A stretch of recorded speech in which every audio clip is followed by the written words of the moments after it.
actually fit in like 6 minutes.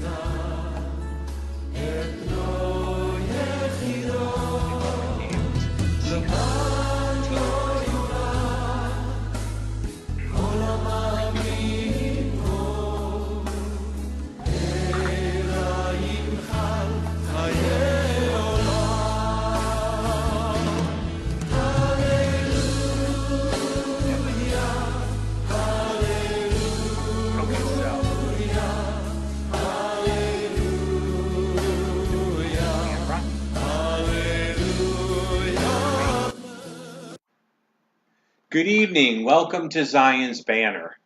I'm going to ask you to bear with me a little. I've been going through a bout of insomnia, which is not an idea if you want to be productive. So I'm a little sleepy and running a little under the weather this evening, but it's good to be with you to discuss a very interesting topic, and one that you might be thinking, how does that relate to Jewish missions or the Jewish people or anything like that? And that will all get answered. The things on Facebook do not stay forever on Facebook, from what I understand. So where could you get a hold of this material if you were not getting it on Facebook? Well, our promo's up again. We're continuing to build that site. I put a new blog on. Thanks again to somebody who's helped me with editing. I hope she won't be too embarrassed, Ashley. She's a real help to me. And the blog actually ties into tonight pretty closely. So this actually is a more in-depth teaching on the blog. On our website, there are links to the last two messages, which really form a series. Is the New Testament anti-Jewish? And you can go to our website for that. And so everything there is being posted so that you can check that stuff out. And there's back material, and there'll continue to be new material, including this material eventually. So that lets you know where we are. I do not have our calendar on. Our website does have a calendar. It's not keeping pace with us, so we have to go in and do a little bit of fixing here and there. But our calendar will include the fact that we have plans again to be out in California and doing some taping of some really interesting material. And you will be hearing more before that and after that. How much before and how much after? Well, we'll just have to see, won't we? So let's get started. You can see me. Let's talk about what we're going to be talking about tonight. Now, I'm hoping that this week we won't have the technical glitch that we had last week. So you should be able to see the PowerPoint in just a second there. There is a delay. We're going to be talking about race and the Bible. We're going to be talking about what the Jewish people are and what the Jewish people aren't. What are the Jewish people? What does the term race refer to? And what does the Bible really teach about those divisions that exist within humankind that he recognizes? So it'll give you a better perspective of what the Jewish people are. And it should remove some misunderstandings of what the Jewish people are. You might say, who has such misunderstandings? Well, groups like the Black Hebrew Israelites have this kind of misunderstanding, and the British Israelites had this misunderstanding. And so this will help remove some of these misunderstandings about what we mean when we say the Jewish people. But what do we mean when we say a people anyway? And so you'll have a better understanding of that. It also gives an answer to some social situations that we continue to face. And if you don't think we continue to face them, you only need to listen to the rhetoric. I am not here to bash anybody, but I am under the deep conviction that Oriental lives matter, Black lives matter, white lives matter, policemen's lives matter, doctors' lives matter, unborn children's lives matter. In fact, lives just matter. And so if you don't believe that there are social situations around this, you are kidding yourself. There are a lot of politics built on this entire concept of race. Is that really a concept that God really expounds on in his Bible? How does he view those divisions that occur within humankind. And what scriptures would we turn to even look at questions like this? So let's look at the distinctions that God does mention within humankind in the Bible, and then we'll look at the one that God never mentions. If you're following along with the PowerPoint, yes, I did try to put the background up there, but I tried to keep the words clear. What you're seeing in the background, I try to be deliberate. I want my backgrounds to be themed. Now, it doesn't always work real cool, as my daughter points out. You know, you don't have a real good eye for color, Dad, but you do know a picture when you see one. It's a garden with some different people working the garden, and if it was a little sharper, you wouldn't be able to see the writing, but you'll notice that all the skin tones aren't the same. And so I did that very deliberately. Is there a distinction within humankind that God does recognize? Well, if you go to the beginning, and we're going to be dealing with the beginning of the scriptures, because you're going to find a lot of these. If you go to the first book, Genesis, that's not what it's called in Hebrew. But the Hebrew title for the book also has to do with beginnings. In the beginning, and Genesis really kind of has the same idea. And you go right to the first chapter, at the very beginning, you're going to see one of the distinctions that God clearly recognizes. And so God created man in his own image. In the image of God, he created him, male and female, he created them. And so there's humankind, but there's a distinction that God notices within humankind. Now, I'm sorry, this is very clear that humankind, as far as gender, is binary. I mean, I'm counting them, and there are only two there. And it's just the way it is. So from God's perspective, there are two genders. From your perspective, I don't know. Probably for most of you, that wouldn't be a big revelation. For some people nowadays, that's just a plain shocker. But we're not dealing with gender. But we do need to realize that when God looks at humankind, he does see female humankind, and he does see individuals that would comprise what we would call male humankind. And he does notice that distinction. Notice that he created them male and female. So he obviously recognizes this distinction because he is the author of this distinction. That shouldn't be all that shocking. But really, we need to reapply some of this. The Christian worldview explains what is very neatly. And I can see he people, and I can see she people. And I can go out, and I can see that very clearly. We're not going to get too far into that particular distinction because it's not where we're camping out. Now, what about the rest of this? Now we go to the Table of Nations and the Tower of Babel. Now, if you follow through the flow of this book, everything is totally beautiful until it all falls in chapter 3. And then, of course, chapter 4, the effects of the fall are seen immediately with Cain and Abel. That puts a crimp into the number of people, and so God raises up another line to replace Abel's line. And then you have you start to have some genealogies because time has, there's a keeping track of the genealogies. And then you have the family of Adam, and now humankind is being corrupted as a whole. So now you're into the beginning of the corruption of humankind, and from there you move into the Ark incident, which a lot of people like to spend a lot of time on, and that's not bad. And that really takes up about 3 chapters as we count chapters. Now in 10, we have what's called the Table of Nations. Noah has 3 sons, and so those sons also have wives. Go figure. And those sons and those sons' wives then have children. And so genealogies pass. I always get, wait a minute, how could this possibly work?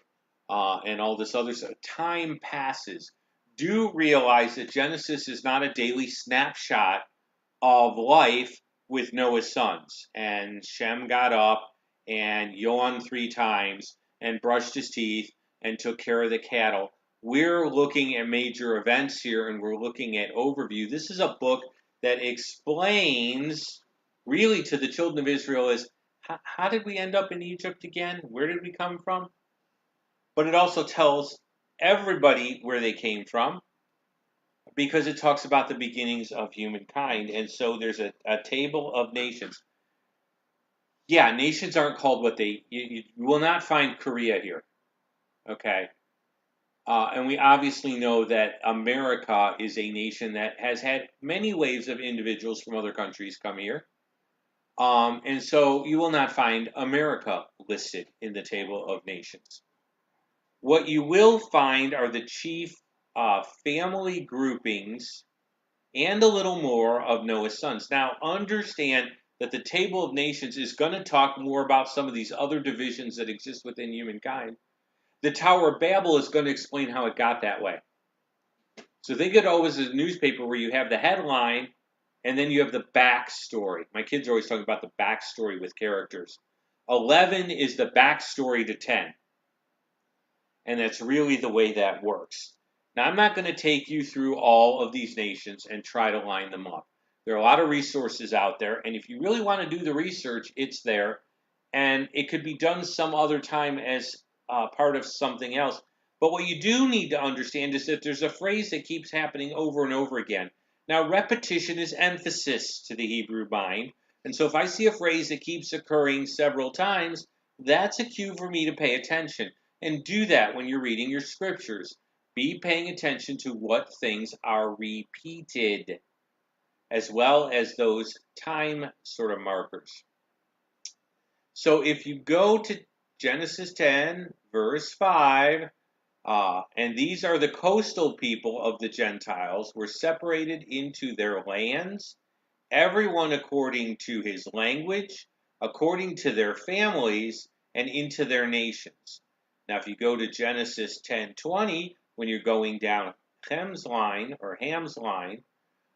these were the sons of Ham according to their families, according to their languages, in their lands, in their nations. You're finding a repetitive theme with each of the divisions of Noah's sons with this phrase, because if you go to Genesis 10:31, you find the same phrase in regard to Shem, the other son of Noah. So you have all three sons of Noah, and at the end of their genealogy sections, you have this repeated phrase. This is not an accident. And these were the sons of Shem according to their families, according to their languages, in their lands, and according to their nations. So we see this repeated phrase. What do we learn by this? This phraseology indicates other divisions other than gender that God recognizes. They're in the book. Okay? And the Tower of Babel is going to be explained further, but the divisions in Noah's sons were according to their languages, in their lands, and in their nations. Now, what does that mean in English for you and for me? Well, let's go a little further here. What do we mean by according to their languages? Now, actually, you could translate this tongues, interestingly enough. And so you have the Hebrew word there, lashon. Now, we're not talking to the physical organ, the tongue. I'm not going to stick my tongue out at it because that's totally rude, okay? At least within the culture of North America. Can't answer for every people group everywhere. But the reality is that the tongue, as the organ, refers to, we make words with our tongue. We have letters that we make with different parts of our mouth, and we make use of our tongues in order to speak. And so the idea of a tongue is the idea of a language or a speech. So they were divided according to their languages, lashon, according to their nations, and in their lands, and by their families. Now, family is the Hebrew word mishpacha. Use it all the time. It's used in Messianic circles to refer to spiritual family. And it can refer to the immediate natural family of someone, mishpacha. Me and my sister are mishpacha. It can refer to extended, or it can refer even by extension to like spiritual family. So the congregation I attend, they're my mishpacha, and that word is used that way. It can even refer to lineage, extended of the physical family out, as well as extending it to the spiritual. It can extend out in time. And so my cousins are my mishpucha, and my children are mishpucha to my father, who is their grandfather. Okay, according to their lands. That's the word eretz. Okay, and that can refer to location or geography. We say Eretz Yisrael, the land of Israel. It's a location. It's a geography. Um, and I don't know what the Hebrew for equator is, because really it wasn't talked about much in the Bible. There's probably a modern Hebrew word, but we could talk about the land of the equator, the Eretz, and whatever equator is. And we're talking about location or geography. So we have tongue, we have lineage, and we have geography. And then what do we do with nation? In their nations. Well, the word nations in Hebrew is actually the word goyim, but it's equivalent to the word ethnos in the Greek. Now remember, we can use the Septuagint to see which Hebrew concepts translate to which Greek concepts, which is a really neat thing to be able to do. And so when you do that, you discover that one of the key uses for the word goyim is ethnos in the Greek. And it refers to a people group or culture. Nation can also have the idea of like a nation, like the United States is a nation, a country. So what we're seeing here is location, lineage, language, culture are divisions that God indeed does reckon among humankind.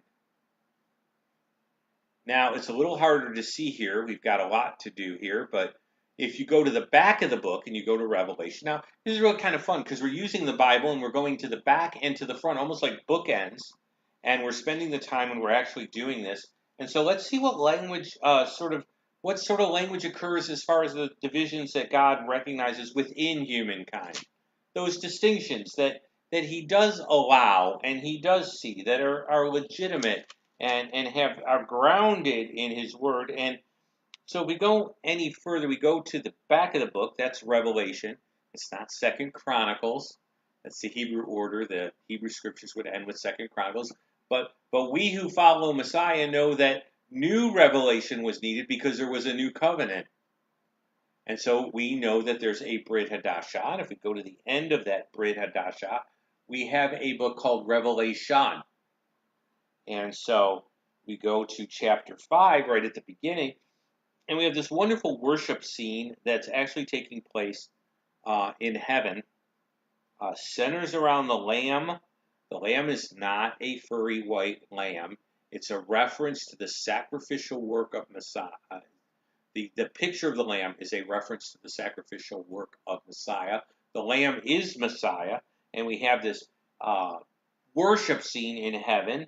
And of course, they sang a new song in verse 9. You are worthy, you as the Lamb, is Messiah, worthy to take up the scroll and to open its seals. For you were slain, and you have redeemed us to God by your blood. Out of what? Out of every tribe, tongue, people, and nation. Now notice the division is very much like that phrase in the Table of Nations, isn't it? So let's talk about what things look at, or what these words mean, and how equivalent are they to the Hebrew terms. Now what you're going to see is this matches up so absolutely lovely. Let's go here. If we talk about tongue, that's the same as Lashon. Glosse, it's language. People. Now, people's a little tricky because people, if you take it back through the Septuagint, you can find the Greek word laos, and sometimes it is translated, or it is often translated except for 40 instances. And so you don't get the word goyim, and you don't get the word ethnos. You get laos, and you get And by the way, I grew up in religious school, and we sing a little song called Am Yisrael Chai, which means the people of Israel live. And so it can kind of tie in there. So we have geography, we have nation or people there. We do have ethnos though, because you redeemed us from every tongue, tribe, people. Sometimes you'll see kindred and nation. Laos tends to seem to tilt a little more towards the political entity. Ethnos refers to a cultural group. Now we got to get this concept in our heads because India is not one country. It has many, many different people groups. And really, I really want to challenge the notion that people groups exist only in other countries. There are too many pastors that think about home missions, hi, white Anglo-Saxon missions, and foreign missions. I don't understand that ethnic missions needs to happen in this country. I am grateful for groups that understand that. But that needs to be an understanding that is plugged into the mind of every pastor that there are ethnic groups that need to be reached in this country, and the Great Commission requires them and the church to be involved. And that's ethnos. And it actually has a tie into the Greek word for custom. A group of people or multitude bound together by similar manners or custom. So this idea that home missions refers to only reaching Northern Europeans and foreign missions is reaching foreign countries is a non-proper understanding of the Great Commission. So wherever there are ethnic groups around, the church should be interested in them and should be interested in furthering those efforts. And I've got the book on this because the Great Commission uses the word ethnos for nations, not geographic nations, people groups. So let's talk about the one distinction that God never ever mentions in the Bible: race. Because race is not a biblical concept. Race was brought in by evolution. Now, I have a picture. Couldn't quite get it on the screen here. It is at the Smithsonian. I took a picture of the cover of Darwin's original book called The Origins of the Species. That's the book that really started the whole evolution craze within the science community. What you don't know, or have probably never been made aware of, and I'm so glad to be able to make you aware of it tonight, is that the subtitle of the book was "And the Superiority of the White Race." So when Darwin wrote this book, his thesis was entitled "Natural Selection and the Superiority of the White Race." And that concept of race has come to us through science. It is not a biblical concept. People group is a biblical concept. Culture, language is a concept. Gender is a concept. Race is not a biblical concept at all. So when we start talking about race, we are outside the divine perspective. Okay? And by the way, that's why I really hate filling out forms. One of the reasons. I've got others. I hate when it asks me to check off Caucasian, Asian, Island Pacific, or other. I really want to check other. Okay? Because a Swede is not a Southern Italian. And a North African Berber is not the same as a West African person. And so to lump people together in this artificial concept called race is not at all biblically the way God looks at people. In other words, race is only skin deep. What we're talking about with race are noting physical distinctions between people groups, not distinct types of people. There's only one race. It's called the human race. Now, within that, there are people groups. It's going to be important, and that's legitimate that there are people groups. Because when we define the Jewish people, we're going to have to define that, and that's perfectly legitimate. But what we're not talking about is Venetians and Martians and Vulcans. We're not talking distinct other types of beings. So everybody sitting around watching this who has 23 chromosomes, you are of the human race. Now, you may be of different people groups, and that's perfectly legitimate, but you're not of different races. And so I'm going to take pot shots at this idea of race because the problems we're having with racial tension are tied to these concepts. So look at that beautiful picture there. Okay, that's absolutely wonderful. So let me tell you a story. There's a picture of a gal. She's South African. She was born in Africa. She and her parents are also African. And so she comes over to the United States and she gets U.S. citizenship. So now, wait a minute. She's an Afro-American. She's African with U.S. citizenship, but she isn't darker skinned. Get it? Because she's South African by geography, she's Afrikaans by culture, she's American by citizenship. See the problem with this whole concept? Are you going to turn to this girl and say, I'm sorry, you're not South African? I remember a couple that we knew that was with Mission Aviation Fellowship. They were South Africans, and they served with this mission organization. And so I heard I was going to meet South Africans. And see, this is the way this plays on our minds, because I had a certain picture of what this guy was going to look like. And he didn't look like her, obviously, because we defined gender. But let's just say his skin tone was a lot closer to hers than I was expecting. And who was I to tell him that he isn't African? But see, race has played with our minds. Now, is she of a different people group than I am? Yes. Is she descended lineage-wise? Probably from a different son of Noah? Yes. Is she of a different race? No, she's human and I'm human. She's of exactly the same race. And so you can see the case of the Afro-American woman and how ridiculous it would be for her to fill out a form and have to put Caucasian. Would that really describe anything?